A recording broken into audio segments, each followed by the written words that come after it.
British people.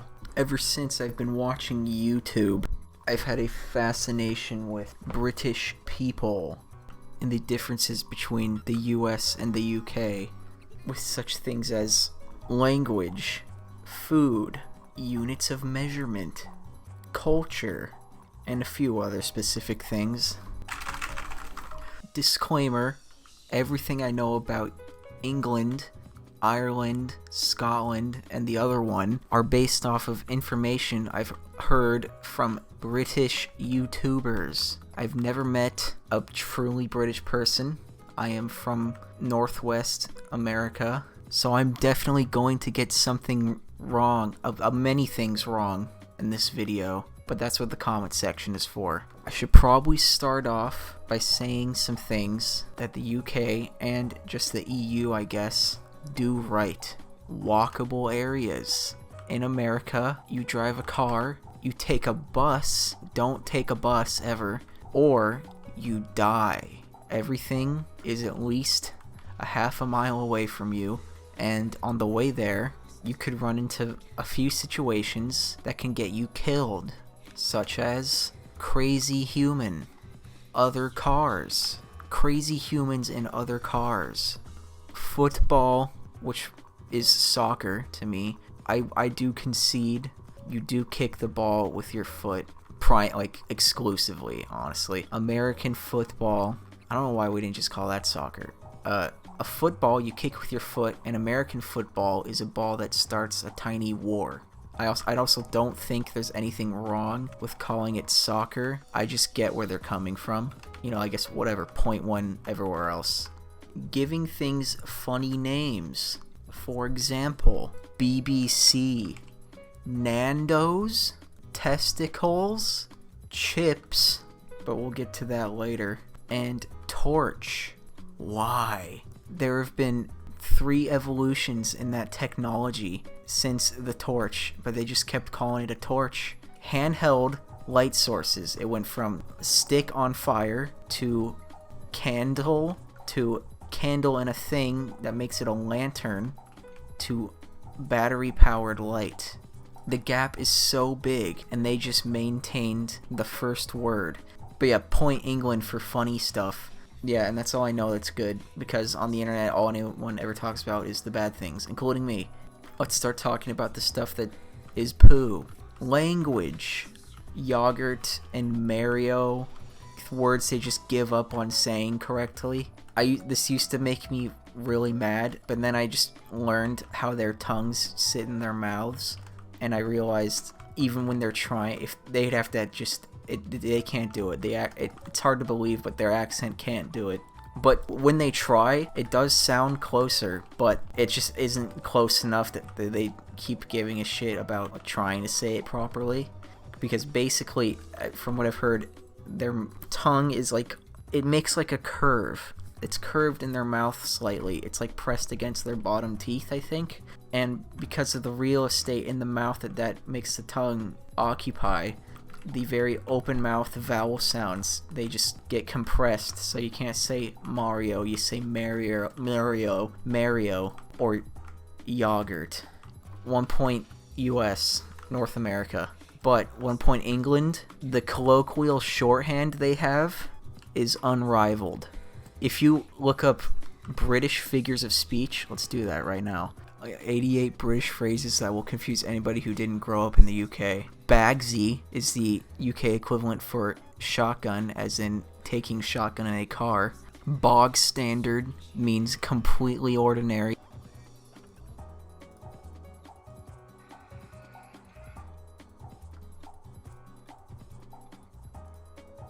Chuffed, overjoyed, or full of pride. Codswallop, something untrue, often made up for dramatic effect. Cream crackered, Cockney rhyming slang for knackered. If you're cream crackered, then you're incredibly tired. Gaff is an informal word for home. This is great. Gobsmacked, astounded, bewildered, or shocked. Minging, something unpleasant, unappetizing, or highly unattractive. Suck your dad! He's minging, he's fucking minging. Pissed, in the US obviously means angry. In the UK, someone being pissed means they are drunk. Poppycock is something that is nonsense, rubbish, or simply untrue, might be described as poppycock. Zonked is a British one? I had no clue. Exhausted or tired. Now, it's time to move on to the mega war between American English and British English, which is aluminum and aluminium. I know there's definitely people hearing that and saying immediately, one's right, one's wrong, fuck you. But just to preface this argument, because of the facts I'm about to bring up, I'm not either team. I just say aluminum because it's what I know. But if one's proven correct, I will switch to that one immediately. Now, here are the facts. The term aluminum was created by the man who first identified the existence of the element, British chemist Humphrey Davy. Davy originally referred to the element as aluminum, but ultimately altered the name to aluminum. The term aluminium emerged around the same time as Davy's aluminum. This term seems to have been motivated by a desire to give the element a name that sounded more like classical Latin, which was in line with the other known elements at the time whose names ended in "ium," such as magnesium and calcium. So basically, from other things I've read, what seems to have happened is the original British guy, for some reason, came up with aluminum. No reason why that we know of. But everyone around him was like, he must be saying aluminium because of all the other elements that he also had a part in naming. But because they're British people and they're non-confrontational, they never brought this to Humphrey himself and just let it slide.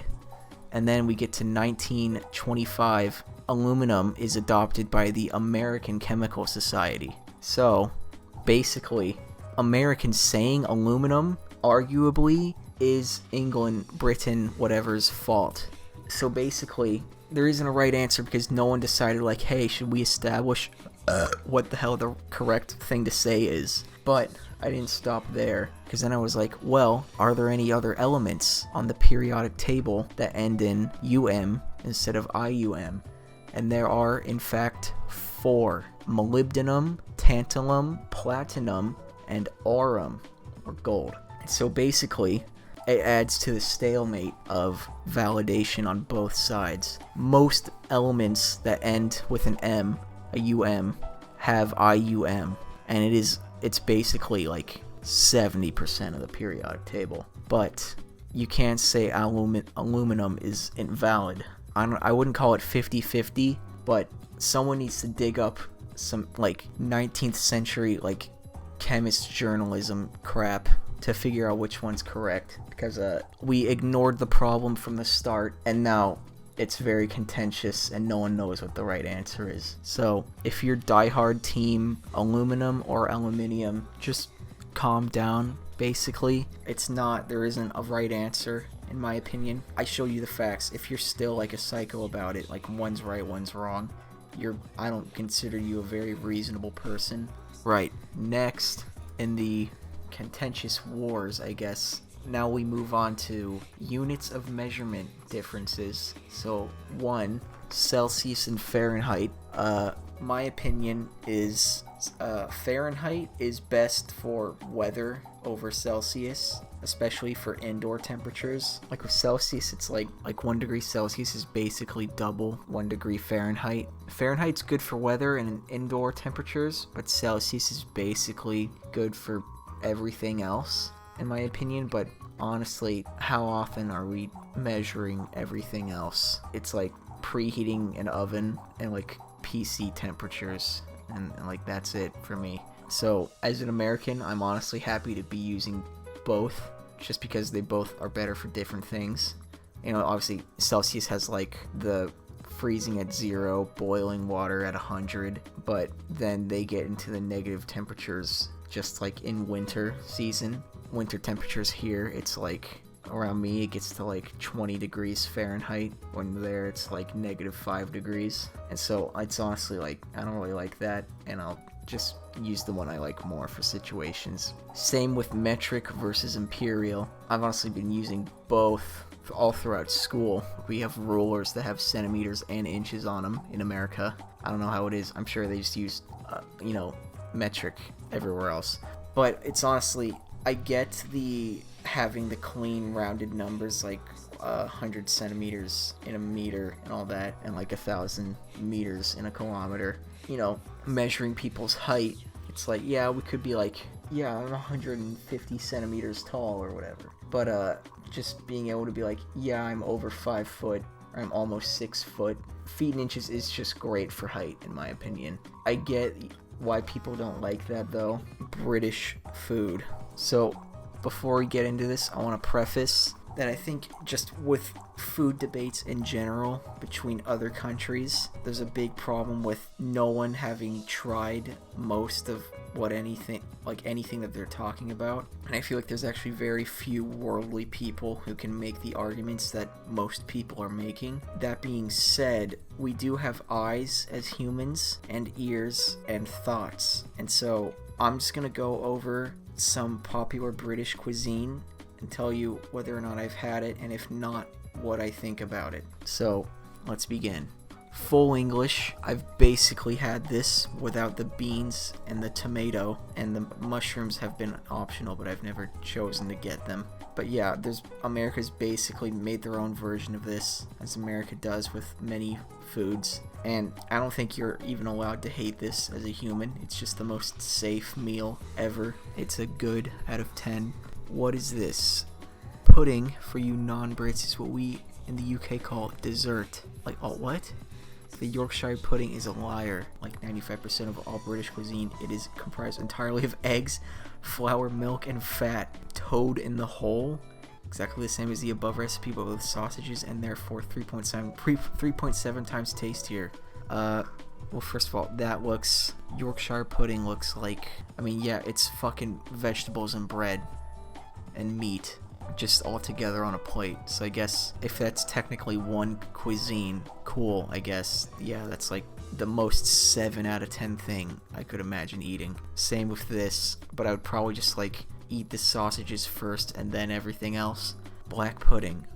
Despite the name, there's no mistaking this one for a dessert. It's a sausage made out of congealed blood and oats.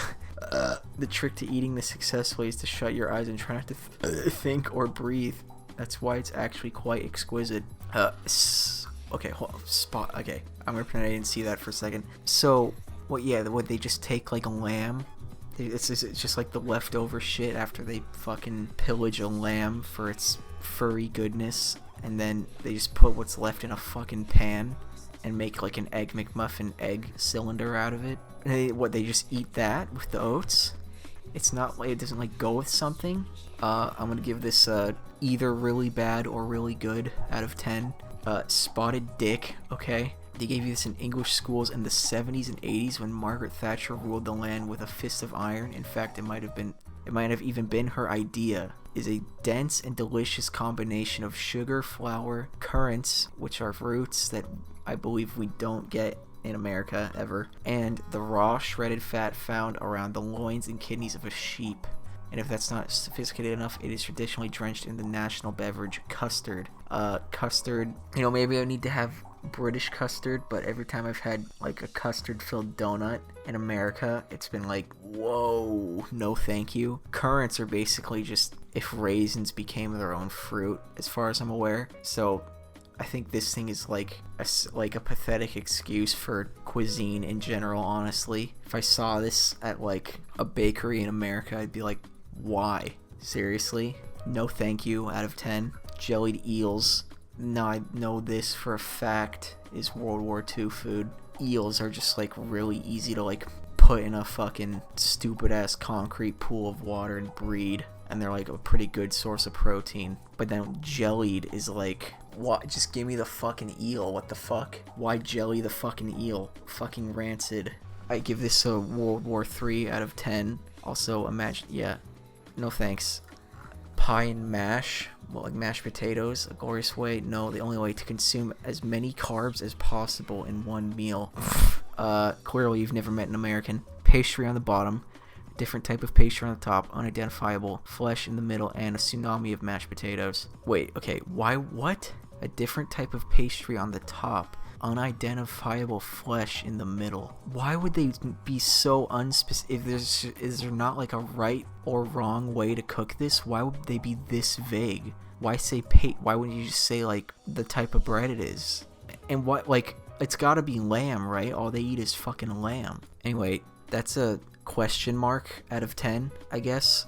It's kind of fucking insane. Shepherd's pie. Now, Americans have delved into this cuisine, but we don't have lamb, and so according to Gordon, it's not shepherd's pie. It'd be cottage pie if you use like beef. It is good food. I think we just, as Americans, were like, screw this. What the fuck is this? And there's ways you can make it so that we like it, but it's like, why don't you just make like a meatloaf and then have mashed potatoes next to it? I don't know. Putting it together is like, it's just this is like the British, who thought of this even? This is definitely like, how do I make a fucking 4-ingredient meal into one piece? It's so, what an enigma. Someone did this and they're like, it tastes pretty good. I'd like to see the fucking drunk pub that like crapped this out and spread it around the entire country. Fish and chips, yes. And beans. I didn't realize. I feel like those are optional. Honestly, how do you fuck this up? I don't know if the British think their fish is high quality. I don't know either. They're eating this enough to the point that I assume it's just like they're using whatever. Well, let me Google it. What is the most common British cod and haddock? So yeah, that should taste fine. I give this this is probably the most like comfort food. If I was British, this would probably, I'm basic as hell, this would be my favorite thing if I was British. So as an American, I'll give it like an 8. Scotch egg, an egg wrapped in sausage. Where's the sausage? Oh, I see. That's just light. I see. Okay.